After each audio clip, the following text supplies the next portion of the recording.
విజయనగరం పేలుళ్ల కుట్ర కేసులో దర్యాప్తు కొనసాగుతోంది. ఉగ్రవాద సానుభూతి పరులు సిరాజ్ సమీర్ కస్టడీ కొనసాగుతోంది. ఇవాళ సాయంత్రం ఇద్దరిని పోలీసులు కోర్టులో హాజరుపరచనున్నారు.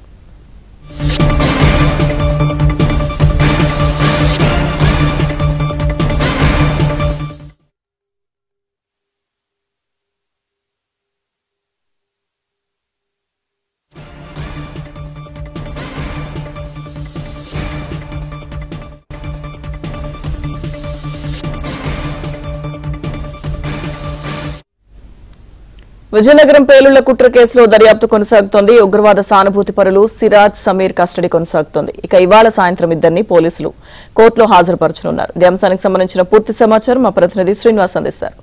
శ్రీనివాస్,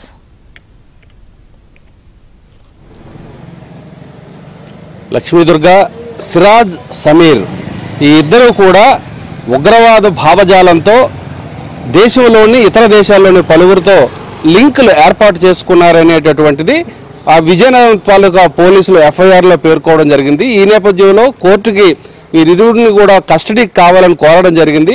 కోర్టు 7 రోజుల పాటు పోలీస్ కస్టడీకి అనుమతించడం జరిగింది. అయితే ఈ రోజుతో పోలీస్ కస్టడీ ముగుస్తుందా, రేపటితో ముగుస్తుందా అనేటటువంటి అంశం పైన సందిగ్ధత నెలకొంది.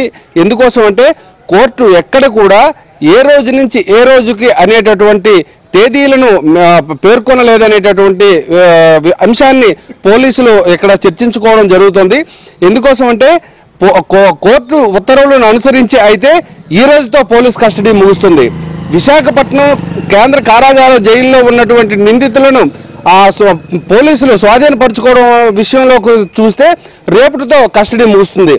ఈ విషయం పైన పోలీసులు న్యాయ నిపుణులను సంప్రదిస్తున్నారు.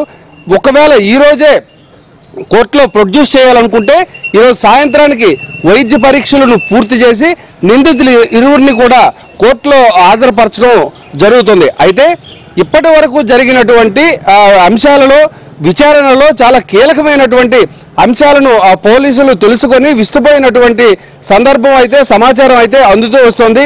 ఎందుకోసం అంటే సిరాజ్ సమీర్ ఇరువురు కూడా ఉగ్రవాద సానుభూతి పరులు కాదు. వీరిరువురికి ఉగ్రవాద భావజాలంతో ఉగ్రవాదులతో లింకులు ఉన్నాయనేటటువంటి విషయాన్ని పోలీసులు ధృవీకరించుకున్నారు. ఇదే అంశాన్ని కోర్టులో ప్రస్తావించి రిమాండ్ పూర్తయిన తర్వాత ఇరువురు కూడా దోషులుగా తేల్చేందుకు పోలీసులు తగిన ఆధారాలను సేకరించడం జరిగింది. వీరిరువురికి కూడా ఒమెన్లో ఉండేటటువంటి హైదరాబాద్కు చెందిన ఓ వ్యక్తి ఒమెన్లో స్థిరపడి బాగా డబ్బు సంపాదించడం జరిగింది. వారి దగ్గర నుంచి వీరికి నిధులు అందాయనేటటువంటి విషయాన్ని కూడా పోలీసులు గ్రహించారు.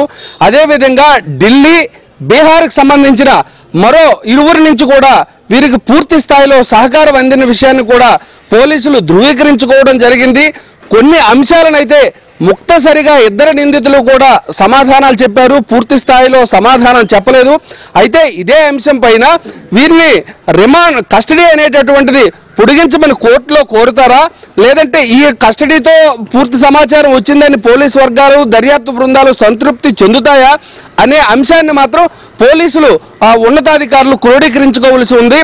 ఎందుకోసం అంటే ఢిల్లీ నుంచి ఐబీ టీం వచ్చింది, అదేవిధంగా యాంటీ టెర్రరిస్ట్ స్క్వాడ్ వచ్చింది, అదేవిధంగా ఎన్ఐఏ టీం వచ్చింది, తెలంగాణ ఆంధ్ర నుంచి కౌంటర్ ఇంటెలిజెన్స్ టీమ్స్ ఉన్నాయి, ఎస్బీ ఉన్నాయి, మిగిలినటువంటి పోలీస్ ఏజెన్సీస్ అన్నీ కూడా నిందితులు ఇరువురిని కూడా విడివిడిగా కూర్చోబెట్టి పూర్తి స్థాయిలో సమాచారాన్ని సేకరించడం జరిగింది.